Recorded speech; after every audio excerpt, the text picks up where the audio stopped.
त्रिंजन की जो कड़ी है वो किसानों से शुरू होती है, क्योंकि किसान ही हैं जो जैविक कपास की पैदावार करते हैं। अभी हमारे साथ लगभग 20-25 फार्मर्स जुड़े हुए हैं और उसके बाद यह कपास आर्टिजन्स को दी जाती है।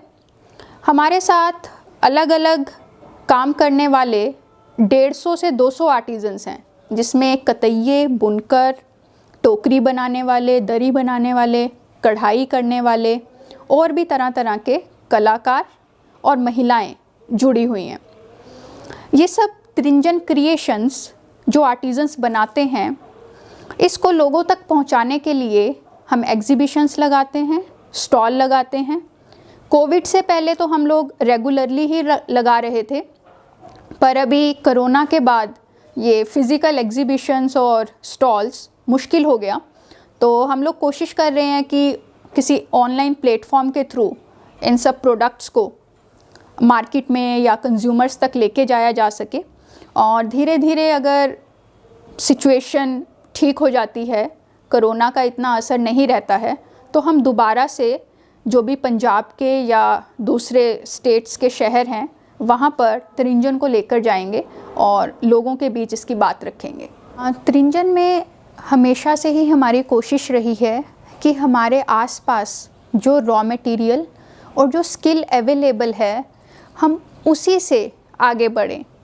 तो आर्टिजन्स को जो कुछ भी आता था, हमने वहीं से शुरुआत की।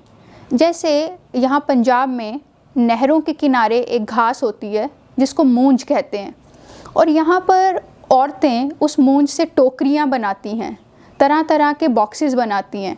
जैसे कि आप ये टोकरी देखेंगे, इसके अंदर मूंज ग्रास है और इसके ऊपर खजूर का पत्ता लपेट के इसको कवर किया गया है।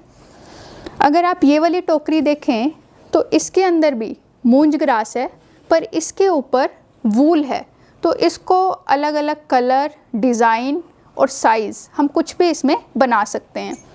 ये एक बड़ी टोकरी है, तो अपने ज़रूरत के हिसाब से जो चीज़ भी हमें चाहिए वो सारा यहाँ पे आसपास के रॉ मटेरियल से बन सकता है। जो रुई किसानों से ख़रीदी जाती है उसका धागा बनता है और फिर धागे के बाद उसका कपड़ा बनाया जाता है। ये जो आप कपड़ा देखेंगे, ये खड्डी पे बनाया गया, हथकरघे पे।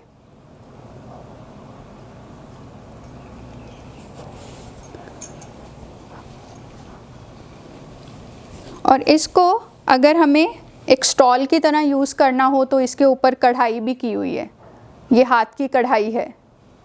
तो हम लोगों ने जो भी आसपास था उपलब्ध, वो चाहे टोकरी की कला हो, कपड़े की हो, दरी की हो, दरी के भी यहाँ पे इस तरह के मैट्स बनाए जा सकते हैं। इसमें अलग अलग तरह का कलर, डिज़ाइन जो भी हमें चाहिए वो हम ले सकते हैं। अगर आप ये वाली दरी देखें तो इसमें तितली का डिज़ाइन है। तो ये भी एक कारीगरों की कला है कि वो अपने दिमाग से, अपने आसपास देखकर किस तरह के डिज़ाइन बना सकते हैं।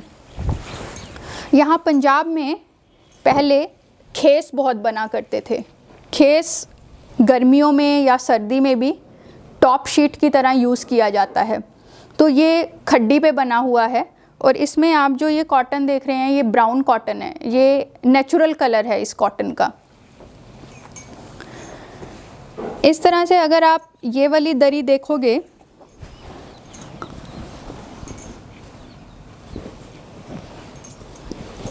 तो ये जो त्रिंजन का लोगो है वो इस दरी पे तैयार किया गया है। त्रिंजन के लोगो में चरखा है और चरखे के साथ अगर आप इधर देखोगे तो एक महिला के हाथ में कपास है, क्योंकि जो कपास की पिकिंग है वो भी महिलाओं के द्वारा की जाती है। तो त्रिंजन का ज़्यादातर काम महिलाओं के द्वारा किया जाता है, वो चाहे कपास की चुगाई है, चाहे कताई है या बुनाई है। हम लोगों ने कुछ स्वेटर बनाना, मतलब जैसे सर्दियों में स्वेटर की ज़रूरत होती है, हाथ के बने हुए स्वेटर, तो अलग अलग महिलाओं के पास अलग अलग तरह की स्किल है, तो उस चीज़ को भी हमने कोशिश की है कि आगे लेकर जाएं। बाकी ये कुछ बैग्स हैं जो हाथ के बने हुए कपड़े से ही तैयार किए गए हैं और ये गांव में महिलाओं ने किए हैं, ये मैनुअली स्टिच्ड हैं। बाकी ये जैसे बैठने के लिए आसन चाहिए होता है, तो ये भी हमने कोशिश की है अगर ऐसा कुछ बन सके तो। ये टॉवल जो है ये भी हथकरघे पे ही बना हुआ है और इसमें नेचुरल डाई यूज़ की गई है। ये कलर अनार के छिलकों से किया हुआ है। पुराने समय में रोटी रखने के लिए छाबे यूज़ किए जाते थे और ये छाबे जैसे ये आप देखेंगे, ये गेहूं की जो स्ट्रॉ बाद में बचती है, गेहूं की हाथ से कटाई करने के बाद उससे बनाया गया है। तो ये जो सभी कारीगरियां हैं, कला है कि अपने आसपास जो हमें मिले उससे हम अपनी ज़रूरत की चीज़ बना लें।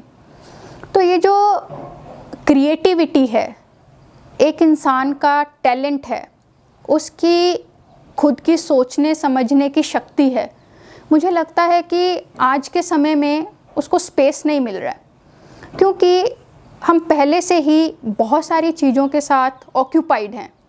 आसपास बहुत तरह की इन्फॉर्मेशन है और हर कोई बिज़ी है, किसी के पास समय नहीं है। कला का जो काम है वो हमेशा हमारा समय, हमारी एनर्जी, हमारा ध्यान, हमारा धीरज, ये सब चीज़ें कला मांगती है। और मुझे लगता है कि एक इंसान का जो अस्तित्व है, एक इंसान की जो पहचान है, वो उसके धीरज, उसका काम करने का तौर तरीका, उसमें ही कहीं ना कहीं छिपी होती है। तो ये कला हमें ज़िंदगी कैसे जीनी है, ज़िंदगी जीने का तरीका क्या हो सकता है, उसके लिए प्रेरित करती है।